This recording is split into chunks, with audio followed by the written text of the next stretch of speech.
थी लेकिन कम थी। देश के प्रति प्रेम होना यह भी देशभक्ति कहलाता है। भक्ति का अर्थ क्या है? किसी के प्रति हम अनुराग रखते हैं, प्रेम रखते हैं, अपने आप को समर्पित कर दिए तो वहां भक्ति कहलाती है। सदगुरु कबीर कहते हैं कि भक्ति द्राबिर उपजी लायो रामानंद, प्रगट करी कबीर ने सप्तद्वीप नौ खंड। भक्ति कहां प्रकट हुई? द्राबिर में। राष्ट्रगान जब गाते हैं तो उसमें आता है द्राबिर उत्कल बंगा। तो द्राबिर अभी जहां है उसका नाम है तमिलनाडु। सुने हैं तमिलनाडु? उसी को द्राविड़ कहते हैं, अर्थात दक्षिण भारत। कहते हैं कि वहां भक्ति उत्पन्न हुई, पैदा हुई, वहां संत ऋषि हुए,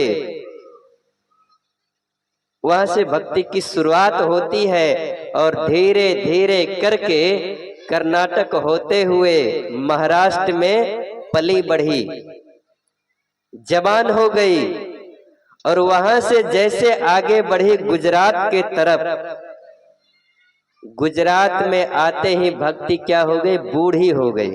अर्थात बूढ़ी होने का मतलब है कि लोगों में भक्ति का भाव नहीं रहा। सब एक दूसरे से लड़ते थे, झगड़ते थे, वैमनस्यता, प्रेम किसी से नहीं, कम हो गई। वहां ज्यादा उस समय मारकाट चलता रहा होगा, इसलिए कहा कि वहां जो है भक्ति बूढ़ी हो गई, उसको पूछने वाला कोई नहीं है। वहां से धीरे धीरे भक्ति आगे बढ़ी। आगे बढ़ते हुए राजस्थान होते हुए जब वृंदावन पहुंची, मथुरा पहुंची, तब यहाँ भक्ति क्या होती है? फिर से जवान हो जाती है। अर्थात वृंदावन में, मथुरा में, गली गली में भक्ति का लहर दौड़ने लगा। सबके अंदर भक्ति जगने लगा, सबके अंदर प्रेम होने लगा, चाहे वो भगवान के प्रति हो या कृष्ण भगवान के प्रति हो, एकता हो, सब में एकजुट होकर वहां भक्ति किया करते थे। तो वहां भक्ति तो जवान हो गई, लेकिन भक्ति के जो दो पुत्र थे, ज्ञान और वैराग्य, ये क्या हुए? दोनों बूढ़े हो गए। कहते हैं एक बार वृंदावन में एक जवान लड़की जिसका नाम भक्ति है, वो बैठी थी, उसके सामने दो बूढ़े पुरुष लेटे हुए थे। तो उसी मार्ग से नारद जी जाते हैं और वो पूछते हैं उन अबला स्त्री से कि आप जवान हैं और आपके सामने ये दो बूढ़े पुरुष कौन हैं?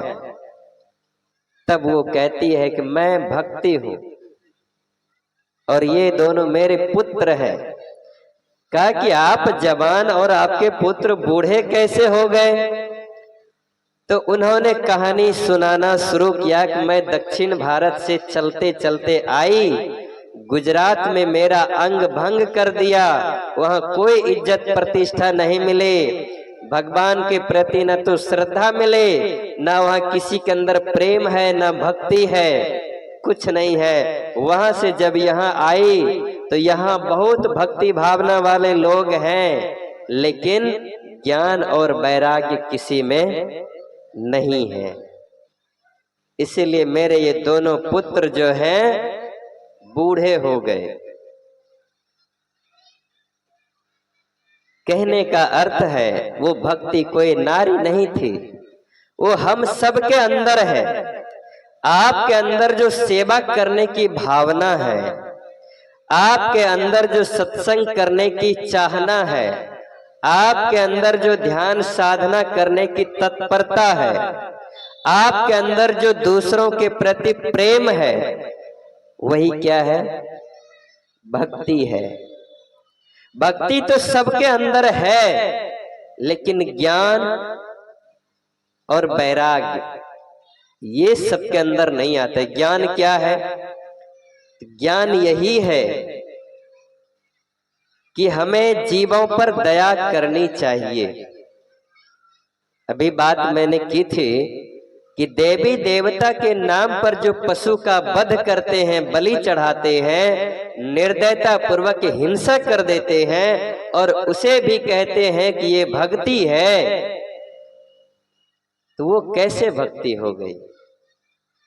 आप भगवान को मानते हैं कि नहीं? भगवान को कौन कौन मानते? एक बार हाथ उठाइए। भगवान को मानने वाले हाथ उठाइए। आप लोग नहीं मानते हैं भगवान को? भगवान को सब मानते हैं। ठीक है, थोड़ी देर के लिए हम भी मान लिए कि भगवान हैं और हम सब भगवान के बच्चे हैं कि नहीं? हम लोग भगवान के बच्चे हैं और जो पशु पक्षी है वो किसके बच्चे हैं? शैतान के, तब बेईमान के, कि भूत के, प्रेत के, किसके बच्चे हैं? वो भी तो भगवान के बच्चे हैं। वो भी भगवान के ही बच्चे हैं। हम भी भगवान के बच्चे हैं। मान लीजिए कि आपके 4 बेटे हैं या 2 बेटे हैं, 5 बेटे हैं, 10 बेटे हैं। बड़े वाले को आप खूब लाड़ प्यार करते हैं, मानते हैं, और छोटे वाले को आप नहीं मानेंगे, उसे काट कर खा जाएंगे? या आप बड़े बेटे को आदेश देंगे कि छोटे को मारकर खा जाओ? ऐसा आप आदेश दे सकते हैं? क्या कोई माँ बाप ऐसा कर सकते हैं कि अपने बच्चे को खाए? तो भगवान के सब अगर बच्चे हैं तो वो कैसे अपने बच्चे को खाएंगे? तो ये जो हम उसके नाम पर बलि देते हैं, हिंसा करते हैं, ये भक्ति नहीं है, ये पाप है और बिल्कुल पाप है। कहते हैं कि जो हम पाप एक बार करते हैं वो हमें कई बार भुगतना पड़ता है। ये प्राकृतिक का नियम है। जैसे फसल आप उगाते हैं खेत में, एक मुट्ठी अगर दाना आप खेत में डालते हैं तो उसके बदले क्या आपको एक मुट्ठी ही मिलता है? 1 बीघा खेत में अगर आप 20 किलो गेहूं बो देते हैं तो बदले में आपको कितना मिलता है? 20 किलो मिलता है। कितना मिलता है? कुंटल मिल जाता है, 2-3 कुंटल मिलता है, कई मन मिल जाता है। मिलता है कि नहीं? ये प्राकृतिक का नियम है कि जितना हम दिए हैं, जितना हम किए हैं, उससे कई गुना अधिक मिलता है। एक बार हम बीज लगा देते हैं आम का, उसमें हम हजारों बार आम खाते रहते हैं। तो वैसे ही एक बार जो आपने पाप किया, एक बार किसी को दुख दिया, वो लौटेगा जरूर। आज न कल लौटेगा, लेकिन कितने गुना होकर लौटेगा, इस पर आपने विचार किया? आपके द्वारा एक जीव कहीं बद्ध होता है, आपके द्वारा कहीं हिंसा होती है एक बार, आपको कई बार होना पड़ेगा। एक कसाई बकरे को काट रहा था। बकरे को जब काट रहा था, एक बकरे को काटा तो दूसरा बकरा हंस रहा था। खस्सी को दूसरा हंस रहा था। क्यों हंस रहा था? तो कसाई ने पूछा, मैं इसको काट रहा हूं, इसके बाद तेरी बारी आने वाली है, तुम्हारा नंबर आने वाला है, तो तुम हंस क्यों रहे हो? तुम्हें तो दुखी होना चाहिए, रोना चाहिए, गिड़गिड़ाना चाहिए, तो तुम इतने खुशी होकर क्यों हंस रहे हो? तब बकरे ने जवाब दिया। बकरे ने कहा, उस खस्सी ने कहा कि देखो, मैंने इस जीवन में किसी का कुछ नहीं बिगाड़ा है, कोई मैंने पाप नहीं किया। एक बार मैंने पाप किया था, कब? जब मैं भी एक दिन आदमी था तुम्हारे तरह, तुम्हारे जैसे मैं भी एक बढ़िया इंसान था। एक बार मैंने भी बकरे को काट कर उसका तरकारी बनाकर बढ़िया से खाया था। उसके बदले में मुझे ये 8वां बार है कि मैं कट रहा हूं। एक बार मैंने खाया था, उसके बदले मुझे 8 बार कटना पड़ा, 8 बार बकरा बना। मुझे हंसी इसलिए आ रही है कि तुम जो रोज रोज 2, 4, 10 को काटते हो, तुम्हें कितने बार बनना पड़ेगा, तुम्हें कितने बार कटना पड़ेगा, इसीलिए मुझे हंसी आ रही है। हम भक्ति तो करते हैं, लेकिन ज्ञान नहीं होने के कारण से, ज्ञान जो हमारे अंदर वो बूढ़ा हो जाता है, वैराग्य नहीं होने के कारण से, तो भक्ति के नाम पर हम पाप भी कर लेते हैं। अगर देवी देवता को खाना पीना रहेगा तो सदगुरु कबीर कहते हैं, जो तोहरा है साचा देवा, तो खेत चरत क्यों न लैया जी। अगर तुम्हारे सच्चे देवी देवता है और वो बकरे का ही भूखा है, मांस खाने का ही भूखे हैं, तो खेत में चरते हुए पशु को क्यों नहीं खा जाते हैं? खाना चाहिए कि नहीं?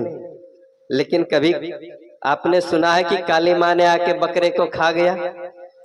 कभी सुना है कि छठ मैया आके खसी को लेके चली गई? कभी आपने सुना है कि दुर्गा माँ ने खा ली? ऐसा नहीं होता है।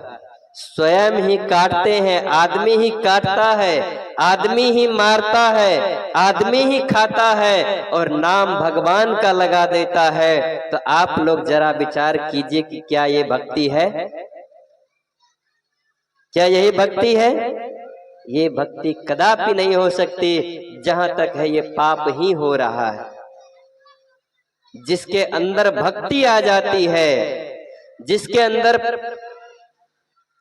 श्रद्धा आ जाती, भक्ति आने का, अपने अंदर भक्ति आने का अर्थ ये होता है, भक्ति का मतलब प्रेम।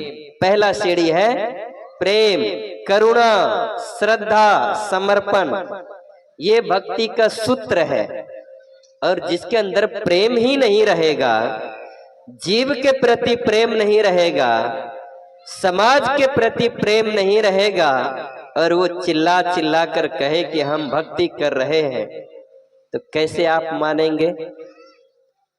कोई पिता से प्रेम करता है, कोई माँ से प्रेम करता है, कोई अपने पूर्वजों से प्रेम करता है। अब माँ बाप जीते जी हैं और उसको खाना पीना नहीं देते हैं, लेकिन उनके फोटो को, उनकी तस्वीर लगाकर खूब आरती करते हैं, वंदना करते हैं, पूजा करते हैं, आराधना करते हैं। और जब माँ बाप पानी मांगते हैं तो उसे गाली देते हैं। क्या उसके अंदर माता पिता के प्रति भक्ति है? नहीं है। भक्ति जब आएगी, अंदर प्रेम जगेगा, के प्रति प्रेम हो जाना, किसी के प्रति अनुराग हो जाना, वो भक्ति कहलाती है।